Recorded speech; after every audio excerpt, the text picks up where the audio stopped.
Hello friends, आज हम बात करने वाले हैं यम सर्वर की। यम सर्वर क्या होता है? जैसे विंडोज के अंदर आपने सर्वर मैनेजर देखा है।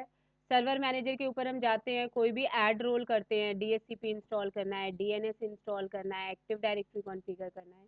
सारे काम ऐड रोल के आप कहाँ से करते हैं? सर्वर मैनेजर के पास जाते हैं, वहां से पैचेज इंस्टॉल करते हैं और उसके बाद आप उसको कॉन्फ़िगर करते हैं।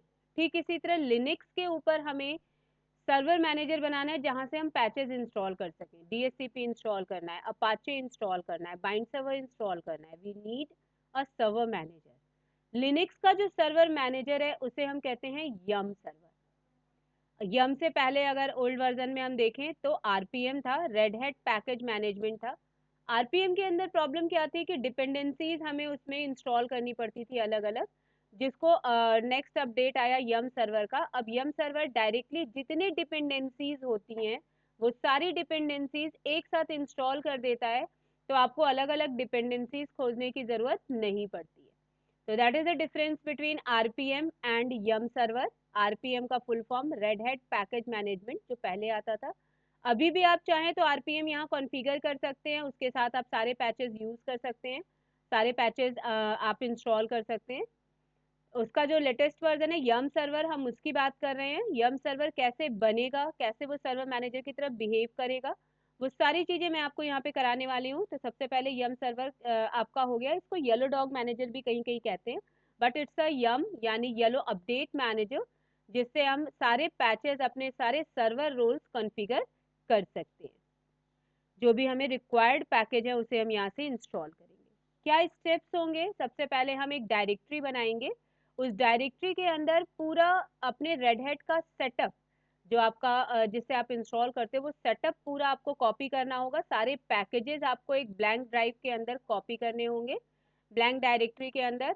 और उस ब्लैंक डायरेक्टरी में कॉपी करने के बाद तब उसके बाद आप उसके ऊपर यम सर्वर कॉन्फ़िगर करेंगे। तो सबसे पहले हम एक ब्लैंक डायरेक्टरी बनाएंगे, जिसको फुल कंट्रोल देंगे। फुल कंट्रोल देने के बाद उसके बाद हम उसके अंदर उस पे यम सर्वर कॉन्फ़िगर करेंगे।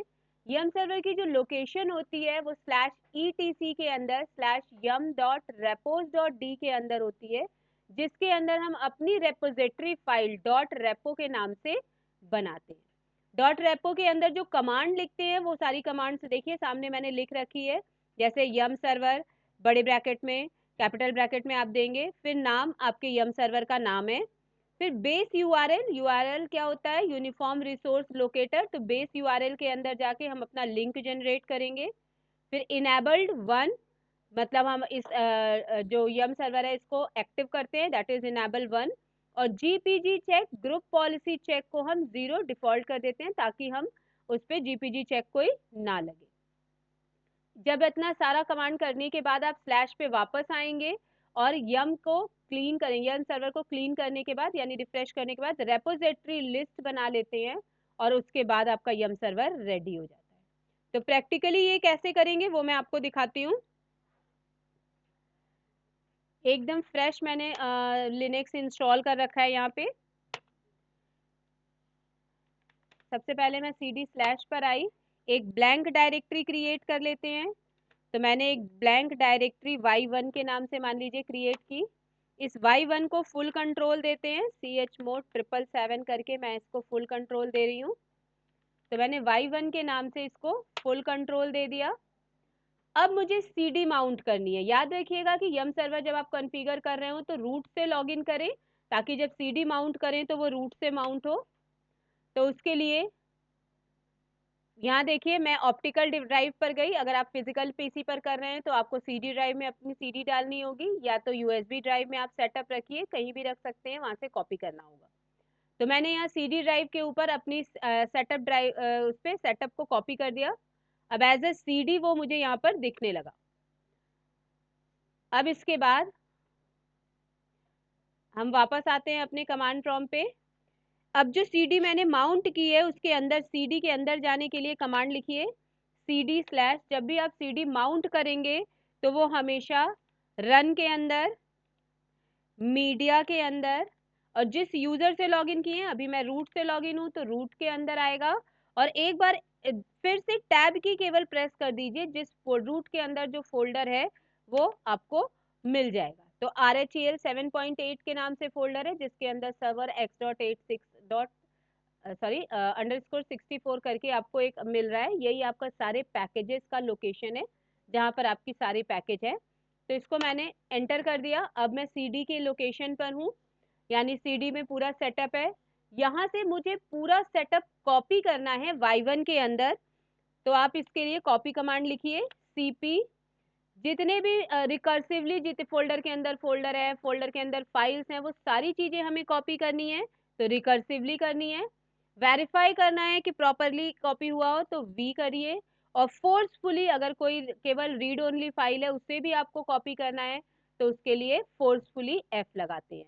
तो CP space -RVF recursively verbose and forcefully का आप साइन देंगे, ऑप्शन देंगे। उसके बाद कौन सी फाइल कॉपी करनी है, तो मैंने आपसे कहा मुझे सारी फाइल्स करनी है कॉपी, दैट इज स्टार। किसी भी नाम की फाइल हो, किसी भी आपके उससे हो, एक्सटेंशन से हो, सारी फाइलें कॉपी करनी है, दैट शुड बी स्टार। कहाँ कॉपी करनी है, यानी डेस्टिनेशन का लोकेशन, तो स्लैश के अंदर Y1 फोल्डर है, तो वो आपको देना है। तो मैंने Y1 दे दिया। अब इसके बाद ये कॉपी करने लगेगा। तो आपको इस तरह से पूरा सेटअप कॉपी करना है। उसके लिए याद रखिएगा कि आपको -RVF ऑप्शन यूज करना है, that is recursively, verbose and forcefully. इसके बाद आपने स्टार लगाया। स्टार कहने का मतलब है कि कोई भी फाइल, किसी भी एक्सटेंशन की फाइल हो, वो सारी फाइलें आपको कॉपी करनी है, तो आप उसको स्टार लगा दीजिए। तो वो सारी फाइलों को कॉपी कर लेगा।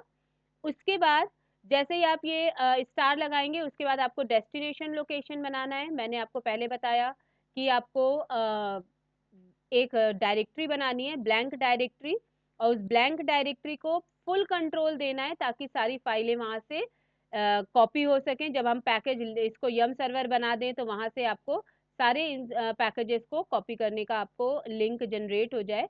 तो इसलिए मैंने उसको फुल कंट्रोल दे दिया। हालांकि रूट के पास ऑलरेडी फुल कंट्रोल होता है आपको डायरेक्टरी को एक्सेस करने का, तो ऐसी कोई प्रॉब्लम नहीं होती है। फिर भी अगर आप फुल कंट्रोल दे दें यम सर्वर को, बेटर होगा, ताकि यूजर भी जब यम सर्वर के थ्रू से कम्युनिकेट करना चाहे या अदर्स करना चाहें, तो भी हमें यम सर्वर के लिए मिल जाए। क्योंकि कई बार हम यम सर्वर को पब्लिकली देना चाहते हैं, कि पब्लिकली अगर हम यम सर्वर दे दें, तो वहां से अदर्स यूजर भी उस यम सर्वर का इंस्टॉल करके पैकेज इंस्टॉल कर सके। तो बाद में अगर इसे हम पब्लिक बनाना चाहते हैं, तो उस समय में हमें ये परमिशन की जरूरत पड़ती है। अभी हम फिलहाल लोकल यम सर्वर बना रहे हैं, यानी अपने यूजर और अपने रूट के लिए यम सर्वर क्रिएट कर रहे हैं। तो इसलिए मैंने यहाँ पे फुल कंट्रोल का ऑप्शन दिया। अभी आपको सारे पैकेज यहाँ पर कॉपी हो जा रहे हैं। कॉपी होने के बाद हम CD को इजेक्ट कर देंगे, और इसके उस लोकेशन पे जाके हम यम सर्वर कन्फिगर करेंगे। तो अभी ये सारी कॉपी हो रही है। थोड़ा सा 2-3 मिनट इस पे लगता है, ताकि ये सारे पैकेजेस कॉपी कर ले। ये देख लिए Y1 पैकेज, Y1 के अंदर सारे पैकेजेस जा रहे हैं। जैसे कि आपको विंडोज में इंस्टॉल करना होता था DHCP सर्वर या DNS सर्वर, वहाँ का DNS सर्वर यहाँ पर बाइंड सर्वर के नाम से जाना जाता है। यानी आप अगर लिनक्स के अंदर DNS इंस्टॉल करना चाहते हैं, तो आप बाइंड सर्वर डालेंगे। अगर आप विंडोज की बात करते हैं, विंडोज में आप IIS कहते थे, इंटरनेट इंफॉर्मेशन सर्विसेज कहते थे। यहाँ पर हम क्या करेंगे, लिनक्स में हम उसको अपाचे सर्वर कहते हैं। यानी कि अगर आपको IIS सर्वर कॉन्फ़िगर करना हो विंडोज में, तो आप IIS सर्वर नाम देते थे। अगर लिनक्स में हम वेब सर्वर डालना चाहते हैं, तो उसको हम अपाचे सर्वर कहेंगे। ठीक इसी तरह अगर विंडोज में आप FTP करना चाहते थे, फाइल ट्रांसफर प्रोटोकॉल करना चाहते थे, उसको अगर हम यहाँ पर हम नाम देंगे, तो हम यहाँ पर उसको NFS सर्वर देंगे। यानी कि आप फाइल शेयरिंग करना चाहते हो, कुछ करना चाहते हो, तो उसके लिए आप NFS सर्वर दे सकते हो। तो इस तरह से आपको सारे पैकेजेस कॉपी करने के बाद अगर आपको ये सारी चीजें चाहिए, तो उसके लिए हमें यम सर्वर चाहिए होगा। और यम सर्वर कैसे कॉन्फ़िगर होगा, हम उसी का प्रोसेस देख रहे हैं।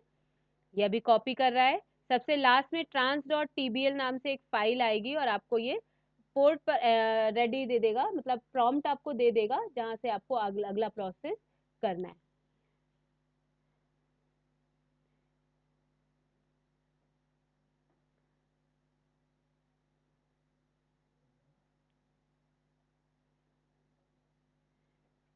यहाँ पे आपका सारा इंस्टॉल हो रहा है, सारी कॉपी हो रहा है पैकेज।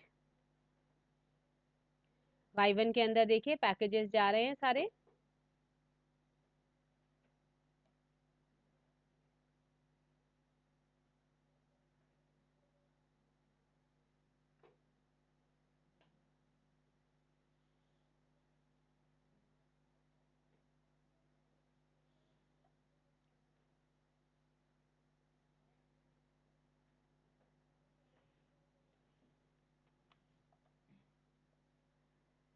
तो हम यहाँ पर आपको स्टेप्स तब तक दे देते हैं, ये सारे स्टेप्स लोकेशन नोट कर लीजिए जब तक वहाँ पे कॉपी चल रहा है।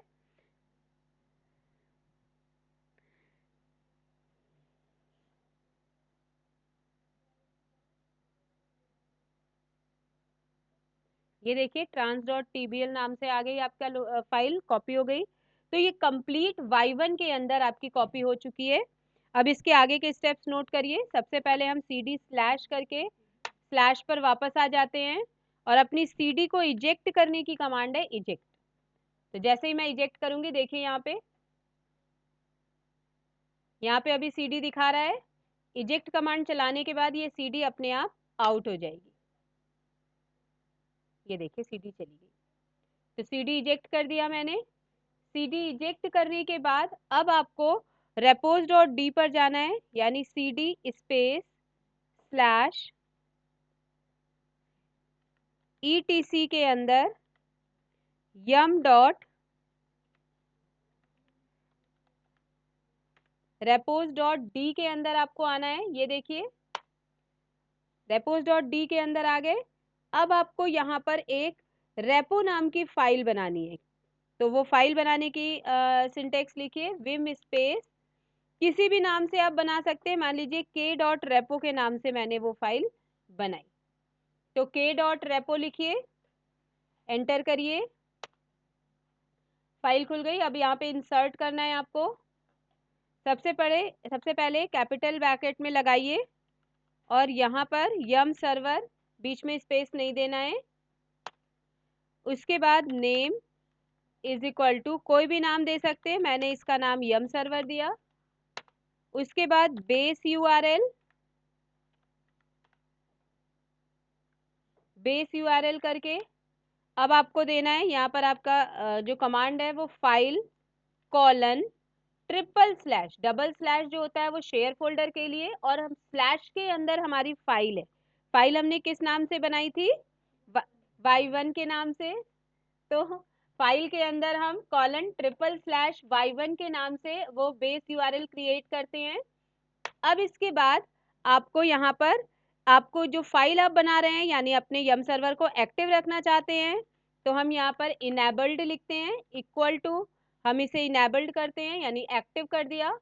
उसके बाद जीपीजी चेक को, जी ग्रुप पॉलिसी चेक को हम डिसेबल करेंगे। तो GPG check is equal to 0। ये आपकी पूरी कमांड है जो आपको रेपो फाइल के अंदर देना है, जिससे रेपोजिटरी आपकी क्रिएट होगी। अब हम कमांड मोड पर आते हैं और इसे सेव कर देते हैं WQ के साथ। ये देखिए हमने इसे सेव कर दिया। अब इसके बाद आपको स्लैश पर वापस जाना है, cd स्पेस स्लैश पर गए, हम अपने यम सर्वर को रिफ्रेश कर रहे हैं।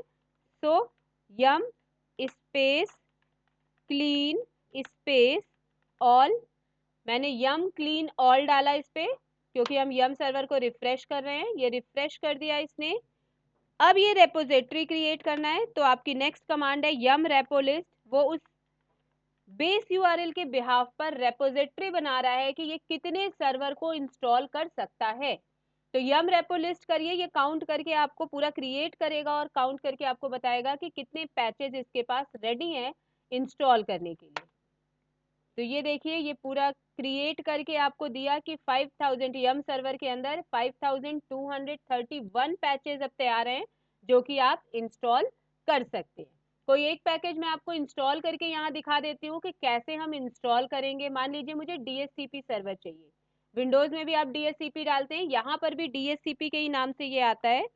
मान लीजिए मैंने डाला यम इंस्टॉल DHCP, और DHCP की डिपेंडेंसीज को भी साथ में कॉपी करने के लिए मैंने स्टार लगा दिया कि DHCP से स्टार्ट होने वाली जितनी भी फाइलें हैं वो सारी फाइलें यहाँ पर इंस्टॉल हो जाएं। तो yum install DHCP star space -y, यानी उन सारी डिपेंडेंसीज के लिए मैंने यस डाल दिया और एंटर कर दीजिए। ये देखिए ये सारी डिपेंडेंसीज को यम के साथ इंस्टॉल कर देगा। ये देखिए इसने पूरे DHCP पैकेज को इंस्टॉल कर दिया। तो इंस्टॉल करके वेरीफाई करके कंप्लीट करके ये आपको दे देगा। तो इस तरह से आप इसके थ्रू जो भी आपको पैकेज इंस्टॉल करना है वो आप इंस्टॉल कर सकते हैं। अब आपका यम सर्वर, लोकल यम सर्वर आपका तैयार हो चुका है।